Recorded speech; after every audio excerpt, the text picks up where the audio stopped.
Thanks to everybody for your patience. Yes. And you too, I'm just concerned about the edge here. Yep. Yep. You got it.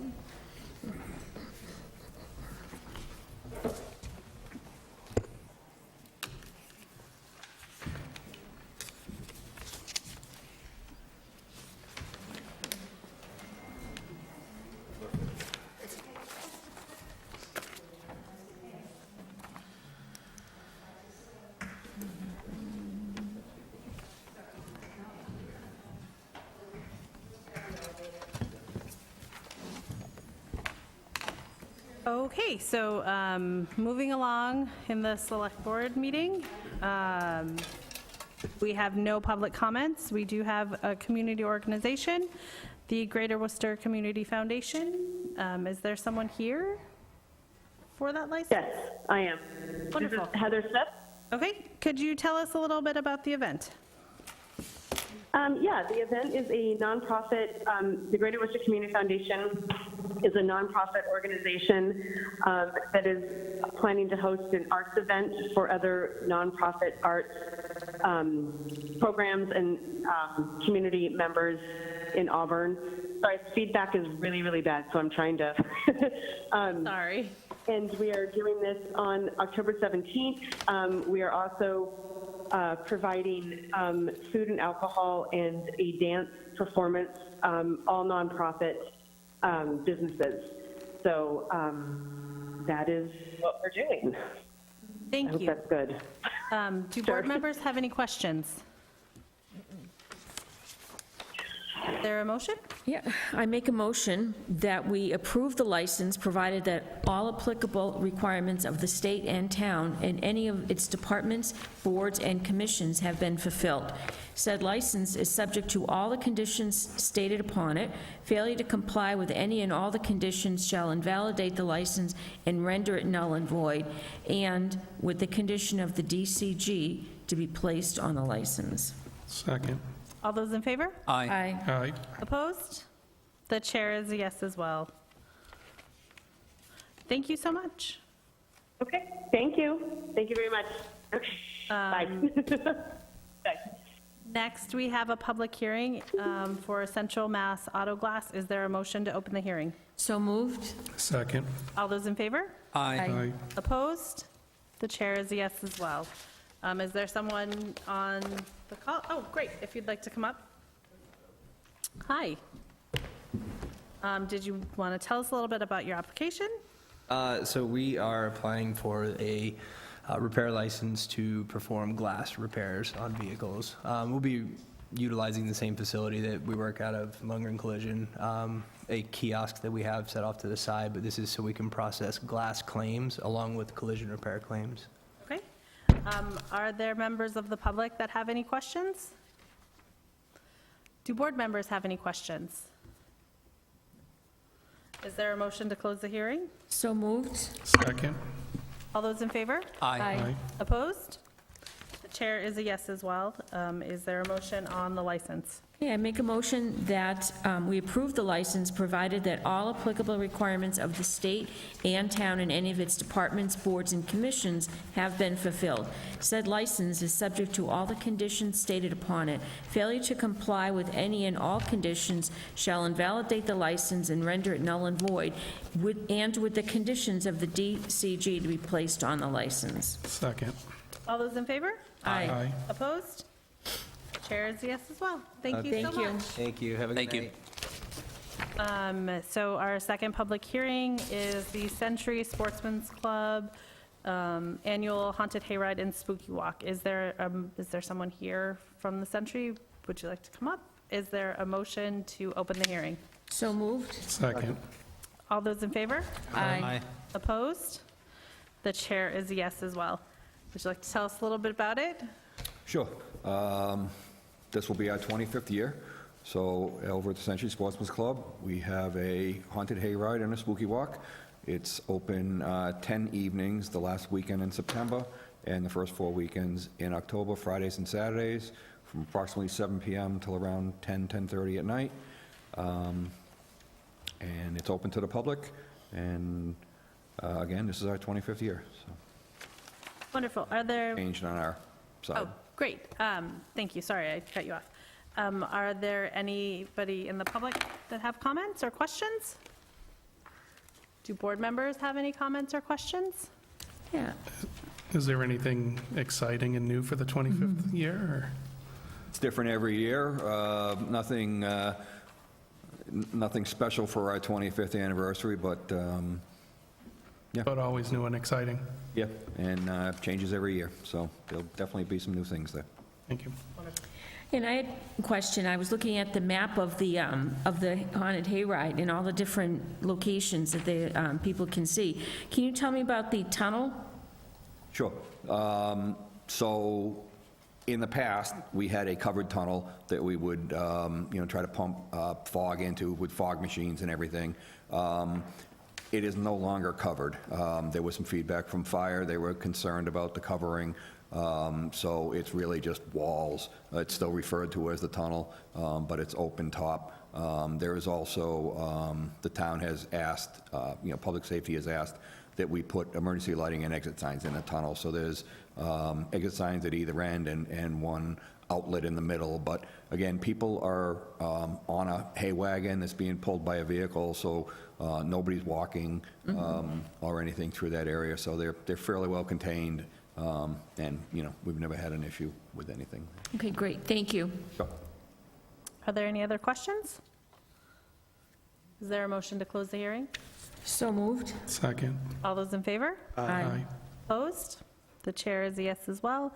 Is there a motion on the application? Yep. I make a motion that we approve the license, provided that all applicable requirements of the state and town and any of its departments, boards, and commissions have been fulfilled. Said license is subject to all the conditions stated upon it.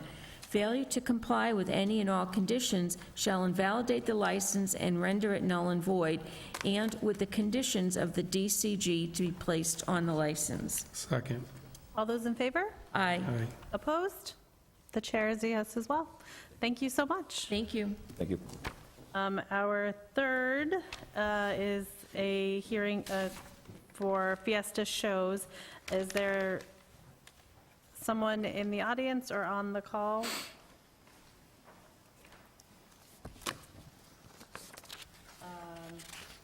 Is there a motion to open it doesn't appear there's anybody on the online. Is there a motion to open the hearing? So moved. Seconded. All those in favor? Aye. Aye. Opposed? The chair is a yes as well. Do board members have any questions that we perhaps could get back to the applicant, or does the public have any questions? I just have is this the same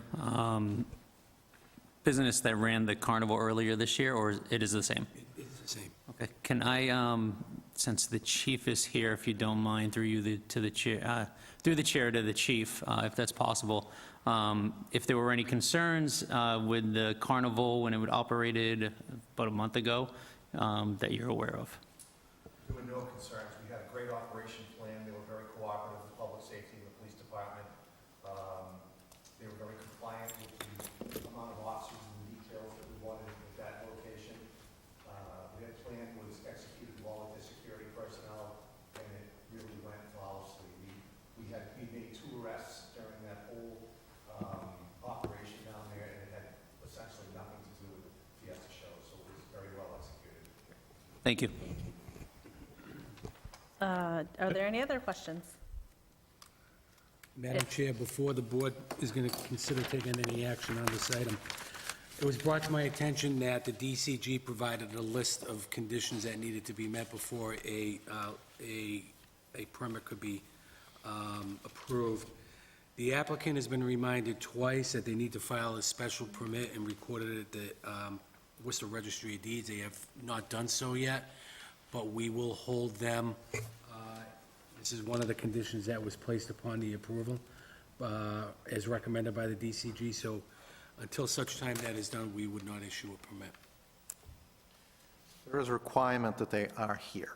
So, I mean, this has been explained. It isn't fair to everybody else who shows up, and certain people aren't showing up. So I don't think we should be taking action on this until the residents, until this gentleman or whoever is fronting this comes in and answers whatever questions may be here. I would agree, and there are a number of conditions that the DCG put on this permit. Make a motion that we continue the hearing to the next meeting. So moved. Oh, seconded, sorry. All those in favor? Aye. Aye. Opposed? The chair is a yes as well. Can we contact them and let them know that someone will need to attend either remotely or in person? Next, we have the Safe Harbor 40B presentation. I do believe she is on. I'm on virtually. Wonderful. Can I please get permission to share? We don't need, Jasifa, you do have a PowerPoint presentation, correct? I think you Yes.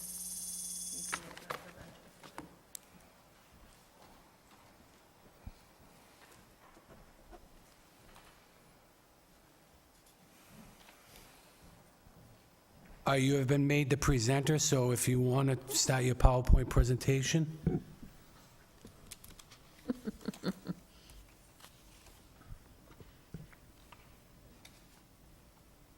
Can you all see? Yes. Okay, so today I will be talking about the 40B comprehensive, Chapter 40B and the comprehensive permits along with Safe Harbor. So Mass General Law, Chapter 40B.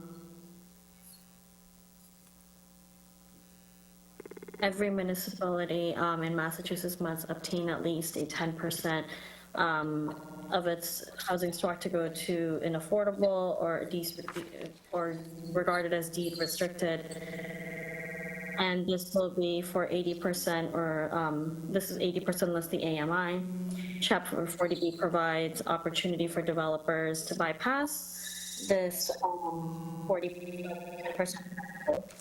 And then Safe Harbor gives towns a relief in terms of the development for the 10% under the 40Bs. So with the comprehensive permits and the Safe Harbor, municipalities that have less than 10% of its housing stock under the deed restriction is affordable, a developer can legally bypass local zoning and regulation to build more densely. But proposed development needs to happen more long-term, so at least 25% of those units need to be affordable. The comprehensive permit does not waive permitting requirements such as building permits, state highway access, and wastewater.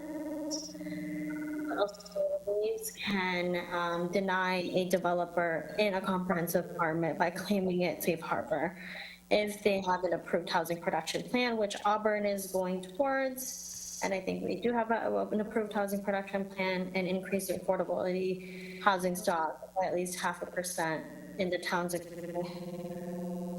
housing unit in year one, and then it goes so on and so forth to 1% over Madam 2 Chair, years. I think which we need to already have. postpone this until this presentation, until people can hear. Through no fault of the presenter, I know I can't hear, and I'm sure the people at home can't hear, and the people in the audience can't hear. So I think we should So reschedule. would you like for me to share the slides with you all?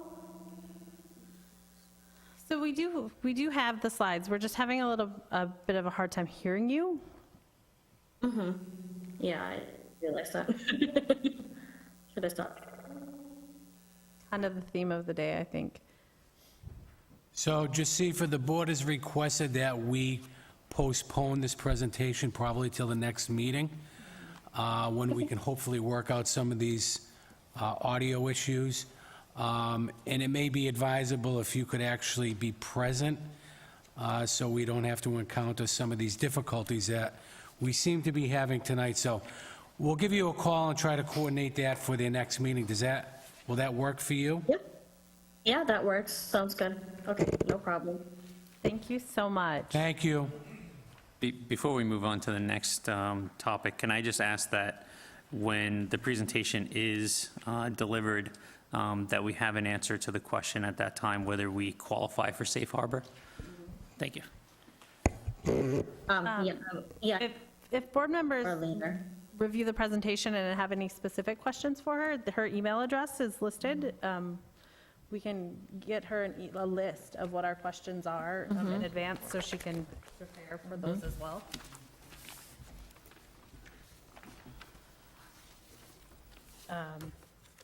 Is that okay with you, Jasifa, if we send you a list of questions before the next? Is she still on? She's on mute. Oh. Yes, sounds great. Sorry, my voice is echoing, so I'm just saying that sounds great. I would like the questions ahead of time if you guys have that. And I'll write my email also in the chat. Okay. Thank you so much. Make a motion to continue the present. Do we need a motion on that? It's not a public I don't know hearing. that we do, since it's not a hearing. That's okay. So we're going to move along, We'll try some more. We're going to start with departmental items. I know Chief Coleman is also on the call, so hopefully we can hear him. Good evening, Madam Chair. So if it's easier, I can just read what the chief said. That way, hopefully, it's Sure. easier and we can counteract what's going on That with sounds our wonderful. technology. Dear Select Board, I'm asking you to declare the following equipment from the Fire Rescue Department as surplus so we may dispose of it. The equipment has passed its serviceable life and is no longer compliant with standards set by the National Fire Protection Association. 10 30-minute Scott bottles that were manufactured in 2005 and 2006. They can no longer be hydro-tested or filled. 6 wireframe Scott 4.5 SCBA packs with the serial numbers. If people really want me to say them, I will, but I don't think it's essential. Do board members have any questions? Just a question, what is the SCBA pack? Through the chair, that's the self-contained breathing apparatus. That's the air tank that firefighters wear on their back. Okay, thank you. Through the chair, what is the expected life of this equipment, and have these been exceeded? Were you able to hear? Yes, the life expectancy of 15 years for both the packs and the bottles. After 15 years, NFPA does not allow them to be serviceable. I'm sorry, could you say again how many years it was? 15. 15? Yes. Okay, 15 years. Thank you. Anything else, Madam Chair? I would make a motion that we declare those items surplus as outlined in the letter from the Fire Rescue Department dated September 19th, 2020. Second. All those in favor? Aye. Opposed? The chair is a yes as well. Thank you so much for joining us. Thank you. Good night. Moving along to number 8, we have no communications. We skipped 7B. Oh, sorry, 7B, I'm sorry. We have the police department, we have the police chief here as well. I'm sorry. Happens at home, too. Good evening, Madam Chair and honorable board members. Hi. So we had asked for a report on Jerome Avenue and Hampton Street. Were board members able to review this? Are there any questions?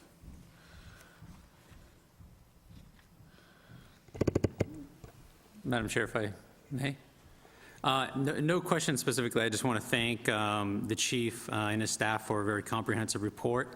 It was very well done, and I appreciate it immensely. And I noticed as I drove through there this morning, and I checked on the way home as well, because I thought maybe my eyes were going, it appears that the Highway Division of DPW is already implementing some of the recommendations from the police department with respect to relocating stop signs, to better locations, so that's great to see. I do want to just say that I know the vast majority of crashes occur on 20 and 12 in the town, or 290 and I-90, but you don't have to answer those ones. But I know that after I put this on the agenda at the request of local residents, I was contacted again by others living in the town, reminding me that, in their opinion, Jerome and Hampton was not the worst intersection that is under town jurisdiction. And they also, had a very lively conversation with me that, reminding me, in case I did not know, of course I do know, that our residents don't necessarily walk or bike or walk their dogs, or their kids don't bike on Route 12 and 20. They walk and bike on the, our local roadways that are under our jurisdiction. This board has no jurisdiction over 12 and 20. We can't make changes even if we wanted to. But we can make changes on local roadways. So at their prompting, I did go and look at the Mass DOT crash portal for the last 5 full years, and just looked at the intersections, and sure enough, they're right. Jerome and Hampton was actually the number 5 when it comes to the number of crashes. There were, I was kind of surprised at this one, but Bryn Mawr at Leicester is actually the highest. Second to Auburn at Packagug. So essentially, I looked at the top 10, and I don't want to pile on, but I think this is important work, and I think that this is the kind of work that I like to see in terms of, making positive changes in the neighborhoods where we live to improve safety. And at a future meeting, I am going to put on an agenda item just asking for a similar review of those 10 intersections as well, the top 10 intersections, and to see if there's similar changes that can be made, low-cost changes or more expensive changes. But I think it's important for those quality of life issues within our residential neighborhoods, that we look at those intersections. And certainly, I was encouraged by the report. It's probably no good deed goes unpunished for your staff, but it's a great report, and I think there's probably changes that we can make at these intersections as well to improve safety. So that'll be a future meeting where we'll vote at that, where I'll put that. But I just want to, again, thank you to you and your staff for the very detailed report. It's greatly appreciated. Thank you, Mr. Crane. Through the chairman, I'd like to assure the board that you have a chief that's sitting in front of you that takes traffic and pedestrian safety very seriously. I 100% agree that it is definitely a quality of life issue. You've been very supportive of this board, and prior boards have been very supportive of the police department. With regards to staffing, I'm happy to say that over the past couple of months, we have assigned our second traffic officer, who is doing an outstanding job to cover the afternoon shifts. I work very closely with DPW and Joanna Paquin to identify and address other issues. Right now, we're actually working on addressing the intersection of Inwood Ave and Oxford Street North.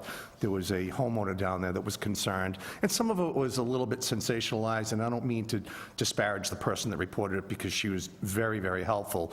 But that particular intersection of Inwood and Oxford Street North is where there's 2 crosswalks. And that crosswalk, I've discussed with the town manager, is very heavily traveled with kids going to school to and from at both those periods of time. And I met with Officer Miglianico, who put together this book report for us, and met with the engineer down at that particular location. We addressed some issues with regards to signage being covered by overgrown trees. The homeowner requested whether or not we could put another flashing radar sign down there, it's probably a very good location for that. That isn't anything that I had in my budget this year in the police department. That would generally be something that would come out of the DPW's budget, and Joanna Paquin was looking to see if that was possible. So we are looking at those particular locations. I can tell you throughout the ranks that I've held at the police department, from patrolman to chief, over my October 8th will be my 30th year anniversary here. Bryn Mawr and Leicester Street is a concern by design, and it always has been. And one of the big problems there, and all you have to do is drive there with a car. A pickup truck won't do it, but line of sight from left to right down there because of overgrowth on the guardrails makes it very difficult. That's the way I go home and come to work every day, and it definitely is an area of concern that the DPW has addressed. But to circle back to Jerome Avenue, the information's in there. There are some changes that can be made to address and enhance the safety down there. I think the DPW is doing a great job. Joanna looked at it. We are not going to be able to change line of sight down there with that fence that's down there at the corner unless it's addressed by the town. That's the biggest area of concern. Joanna had told me that even her plow drivers tell me that they can't see around that intersection until their plows on the big trucks are well into the intersection down there. So the moving of the signage for the stop sign, the alerting that there's an intersection ahead, one of the ideas that I didn't float by Joanna when we just met, but I think it may be a good idea to consider rumble strips in there. I know the town of Charlton did it out at one of their very dangerous intersections, Center Depot Road and Stafford Street, which is a notoriously bad intersection, and the rumble strips alert drivers, with the carving out of the pavement down there, and that may be a good idea for that particular location. But we are addressing all those intersections, and I certainly welcome that. Officer Miglianico and my traffic officers, they spend a lot of times on these secondary roads. I've actually just recently deployed my 3 motorcycle officers to cover school bus safety down there, and they've been doing that. So I think we have a very good handle on addressing speeding and crash data to deal with the citizens' concerns. And I know that is at the top of their priority. I know that and school safety is, and it's been our priority as a police department to address those things. Thank you so much. Do board members have questions? So obviously one accident is too many, but is there a threshold where you, a certain number of accidents, you will follow up and ensure the line of sight, or is it every accident you check line of sight and detail those things and bring concerns to DPW, and how does that? Yes, sir. So every accident is addressed and investigated, and depending on the seriousness and nature is whether or not we'll have a crash specialist go down there and look at it. And as we all know, being in public service, sometimes crashes get the public's attention, but the fact pattern isn't always really what people think. So we can remember the one where the vehicle was hanging over the wall, and it made social media, and there was a lot of oohs and ahs and people talking about other roads in town being dangerous. The fact pattern with that one, the operator blew the stop sign, just never stopped. And it was proven factually. The officer that went down that investigated is Officer Miglianico, who actually generated this report, and he did a download on the vehicle, and the download showed that the brakes were never applied. So that's not a line of sight issue. That's an enforcement issue. That's operator error. That's where generally most of these crashes happen, is operator error, and that operator was cited accordingly for it, for being at fault for the accident. So depending on the seriousness and nature depends on how involved the crashes are. A routine rear-end crash at an intersection we would not generate an officer to do an accident recon. Thank you. You're welcome.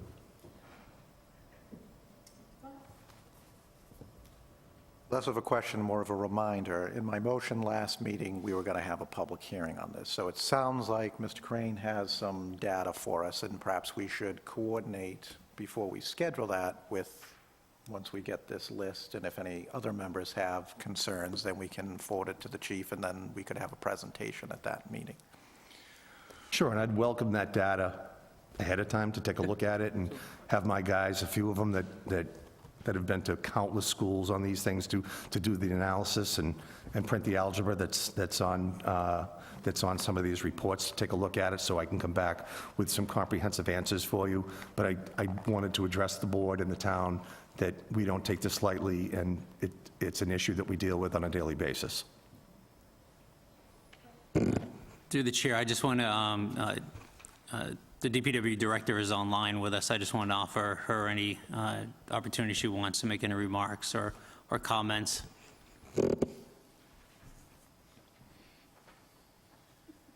I'm not sure about the audio. I'm hearing a little bit of feedback. We can hear you if that helps. Okay, I'm just hearing a lot of feedback, but I had summarized it very thoroughly. Sorry. It's very hard to talk. As far as in what route, I'm so sorry, Jana. It's okay. We can't hear you, Joanna. We can't hear you anymore. okay. Thank you. If you would like, when we do have a public hearing, if you would like to join then with any feedback that you could give us as well. Thank you. I'd like to request that she be present for the meeting, just in case things come up and we can address. Because I think, as the chief said, it's not always line of sight. It can be other things, but the things that we can address, I think we should have available to be able to address. I just have one other question through the chair, if I may, since Dr. Menard is here, and the question of the fence has come up. Is there anything in zoning regarding fences on corners that you're aware of?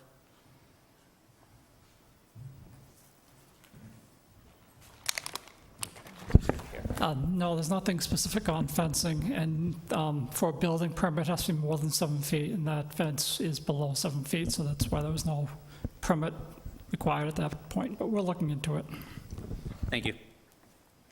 And I just want to say thank you to the chief and the accident reconstruction officer. It's a very thorough report. I appreciate that there are suggestions for enhancement of safety. And it is concerning that plows and trucks can't see the traffic until that truck is in the intersection. So that's definitely something we can follow up on. Thank you. Welcome. Are there any other questions? Thank you so much for preparing this report for us and being here tonight. Thank you. Thank you, Chief. Thank you, Chief. Madam Chair, I'm going to make a motion that we move up items 12B and 12C. Is there a second? Second. All those in favor? Aye. Opposed? Okay. 12B is the HEROES Act, and I believe the Board of Assessors is here.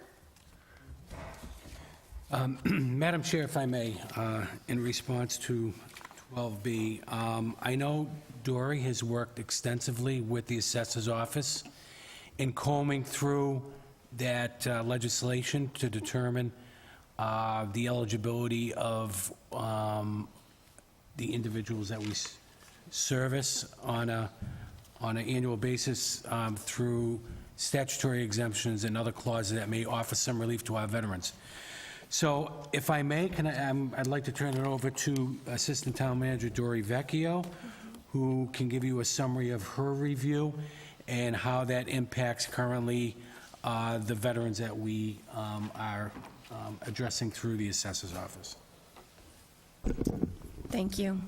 Through the chair, an act honoring, empowering, recognizing our service members and veterans is called the HERO Act, Chapter 178 of the Acts of 2024.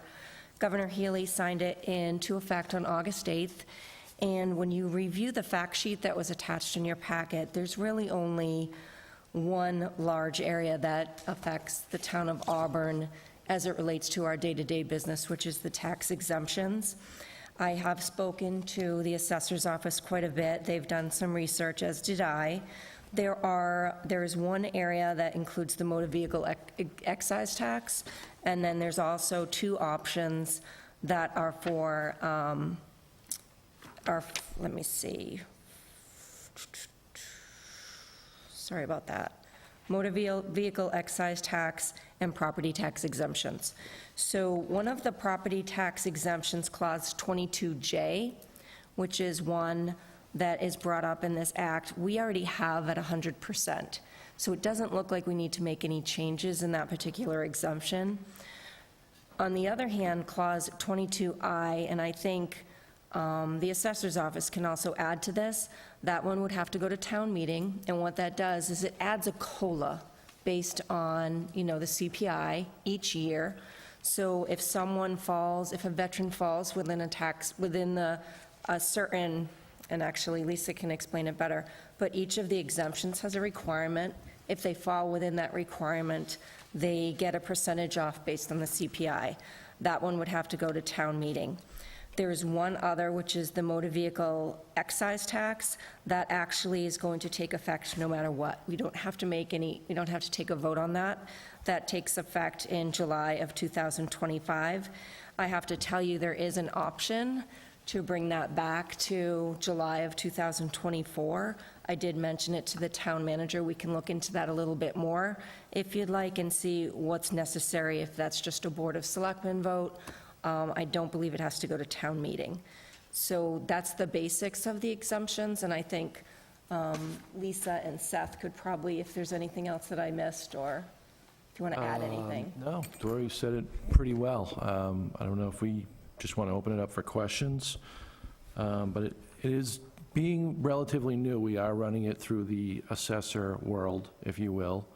And it's being handled different ways, and it's just, it's a work in progress right now.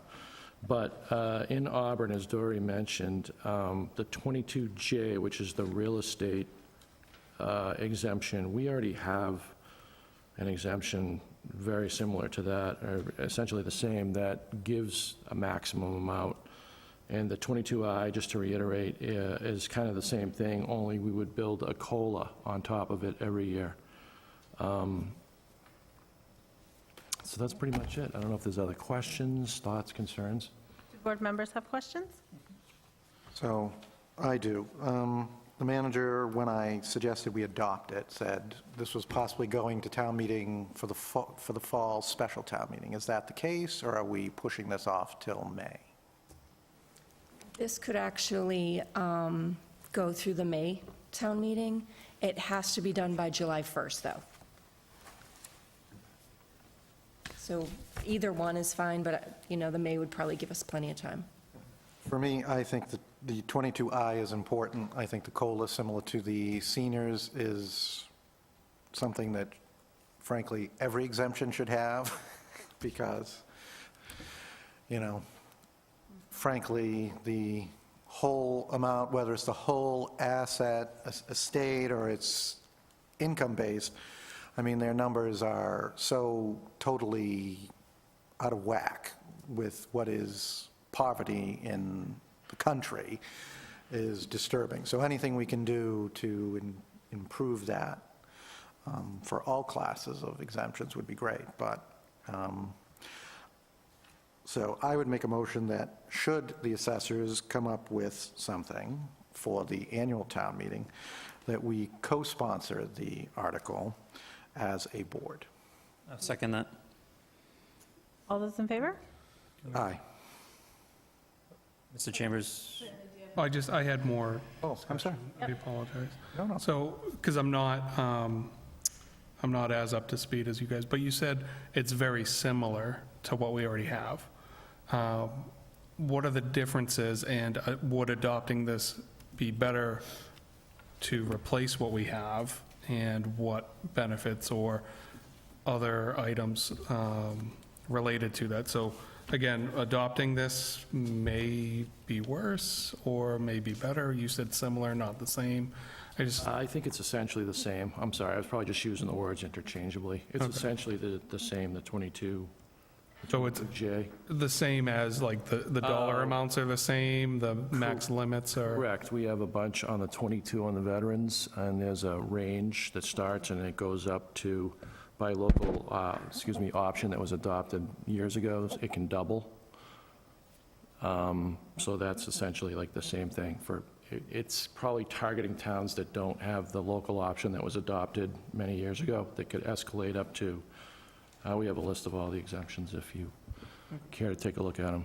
And I, The 22J part of it. Right. That he's talking about. and that's, I just want to make sure, like, because I think adopting it would be helpful, but I want to make sure it's not hurtful. But if we already have it, like, what is there a benefit to not? And then the COLA piece, the I piece is something we don't have that we should definitely investigate further. Right, the 22I is the COLA piece we do not have, and that would be the co-sponsored bill. Okay. So the J essentially we have. And then, again, I'm not as up to speed, but the state reimburses for this exemption, correct? No, this comes straight from the town? There's some limitations on that. Yeah, there's no reimbursement on the, On local options, there is no yeah, reimbursement. there's no reimbursement on the, Okay, there's no reimbursement. And then the motor vehicle piece of this, is there a limit on that? Is it, I don't think there's a reimbursement for the motor vehicle. No, the excise exemption is 100% abatement on their excise for the year. They can pick one vehicle. One vehicle, And it has that- to be in their name, and the state does reimburse us for those. So they would have to be submitted, my understanding, like Seth said, it's new, but my understanding is it would be submitted the same time I submit to Gateway, which used to be in June, but they upped it to April 30th of every year. So the towns would get that reimbursement.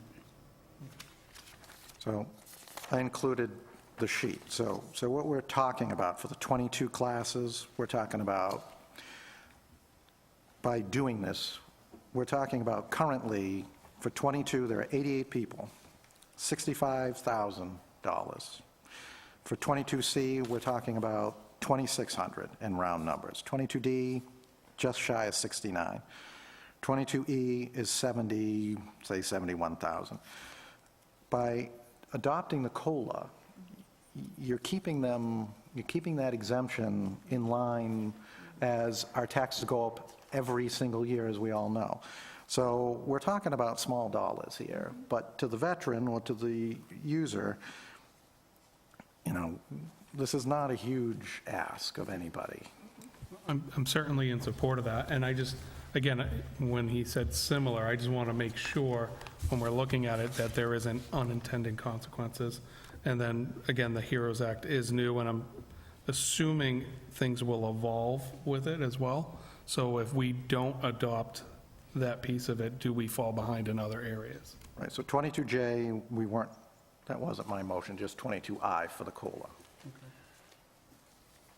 Okay, so, but my concern, again, is if by not adopting 22J, do we miss out or need to come back in the future? I believe 22J, according to the fact sheet, is for towns that haven't already adopted the section that the assessors, so this was a second bite at the apple to kind of put it top of mind for those communities that may have not had, Already done that, okay. awareness of this. And that was my concern when he said similar, so it is the same? Yeah.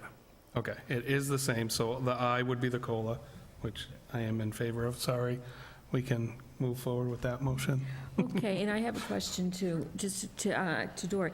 22I, is there a date it becomes effective? Yes, that is, okay, so that is July, I think, of 2025, right? It's going to be for Fiscal fiscal 26. 26. Right. So that's why they said you could Right. vote. Yes. Okay, so it doesn't matter if we put this vote on the special town meeting in November or the annual town Correct. meeting, because it's going to still be within the deadline, right? Yes. Okay, that's what I just wanted to highlight. Thank you.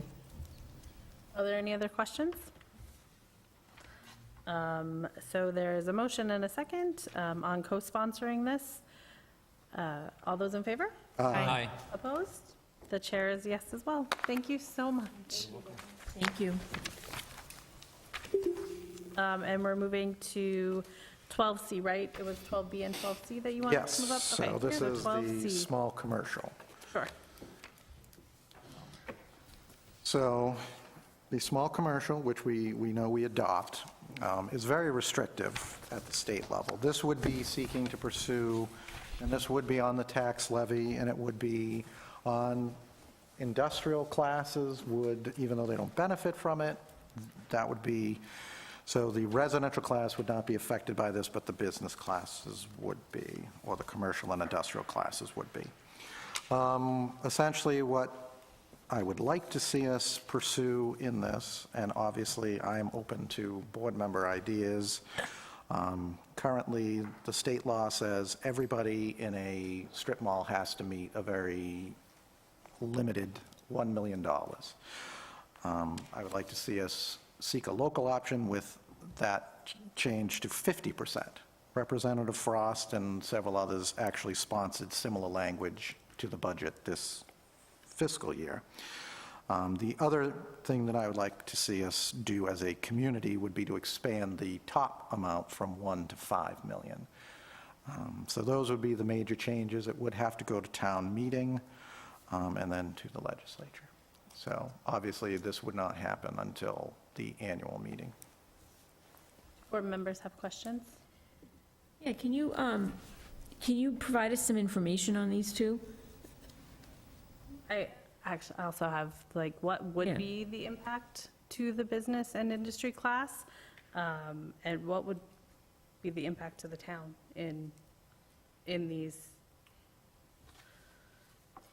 We'd probably have to do some research into that. Yes, thank you. I just, wouldn't know the figures off the top of my head. No, absolutely. But, I mean, right now, there's about 60 properties that qualify, and I think it's about 26 million in value, which equates to, 26, I have to check the figures, but if it got expanded from 1 to 5 million, it would have to be kind of a deep dive into it, because Yeah. off the top of my head, I don't know how many properties qualify or fall into that category that have less than 10 employees and so on and so forth, so. And I'm sorry, Mr. Carpenter, what was the first part? I know you talked about possibly going from a 1 million assessed valuation to a 5 million. What was the first part of your? First part would be to expand the opportunity. We have a lot of small businesses in strip malls. Okay. So if everybody has to comply with the $1 million, a lot of these strip malls don't fall into, a lot of these businesses and these business owners don't get the benefit of it. And they are owned by local people, whether it's Auburn or Yeah, I mean, the second piece of that is each business has to have 10 employees or fewer, so I don't know if you were looking to we would bump change bump that the as well. employee count up? Okay, so that's to 15 or whatever, 20, 20, okay. 20, 25. Again, I'm open to board member comments as well.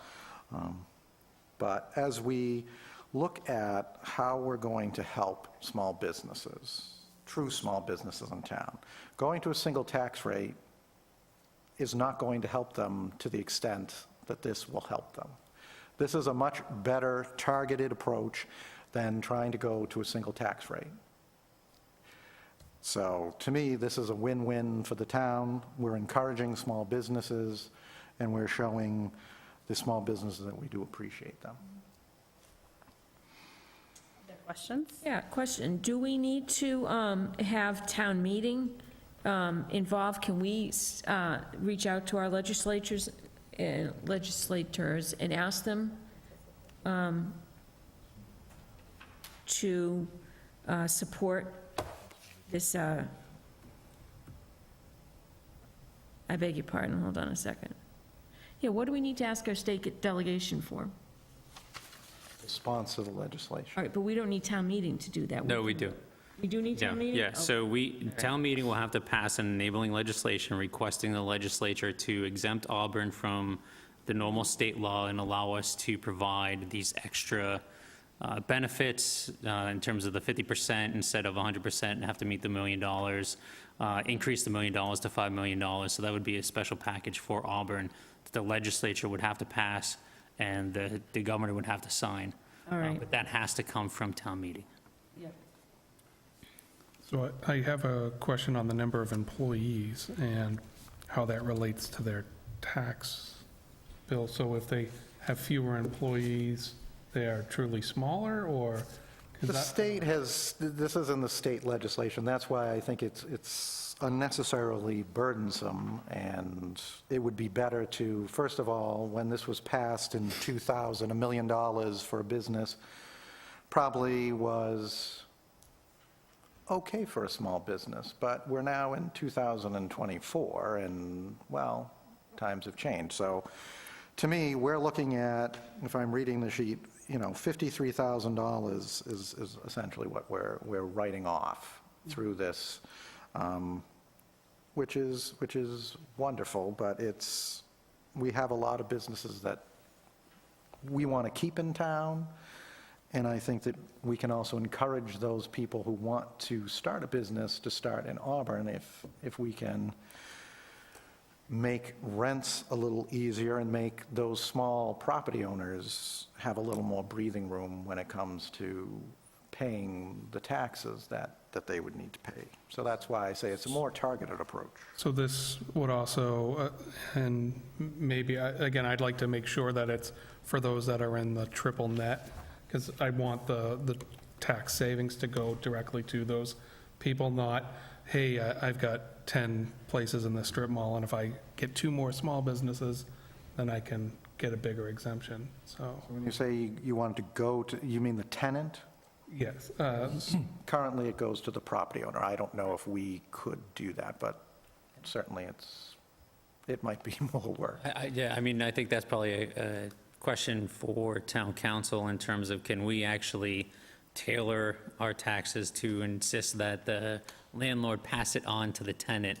Because in a triple net lease, the tenant is paying the taxes. I've never, and that's my concern and my argument against the single rate, is that it doesn't go to the tenant. It goes to the landlord. But I don't, in this, I do not know of a mechanism that would allow for that, whether or not that would even be considered, but something we'd have to take a look into. and this gets to the part of the motion that most, because, we all have our ideas on what we think would be best, whether it's 50 employees or 20 employees. Obviously with ARPA money and then the different state programs, everyone has a different definition on what a small business is. Some have been 50 and under, some have been 20 and under. The current law is 10 and under, as well as different thresholds. And in here is a motion or a potential vote to create a subcommittee to tailor, work with the assessors to come back with a language for a warrant article and define what this all looks like for us to consider, instead of, and I think that subcommittee could take the initiative to look at, is 10 the right number, is 20 the right number, and possibly talk to the Chamber of Commerce and see what our small businesses have for Auburn, since this will be Auburn-tailored enabling legislation. So I think, well, we could sit up here and throw out a whole bunch of ideas and numbers and not really move things forward. It might make sense for us to create a subcommittee and along with staff to develop this. And I'd also like to expand it, to be honest with you. Well, I want to help the small businesses. Coming up on about a year ago, we sat here when we were talking about our tax classification, and we said that we really need to look at the residential amount and consider special legislation for that to increase the income levels, because it really misses the mark and for some of our families, and I know we haven't moved on that.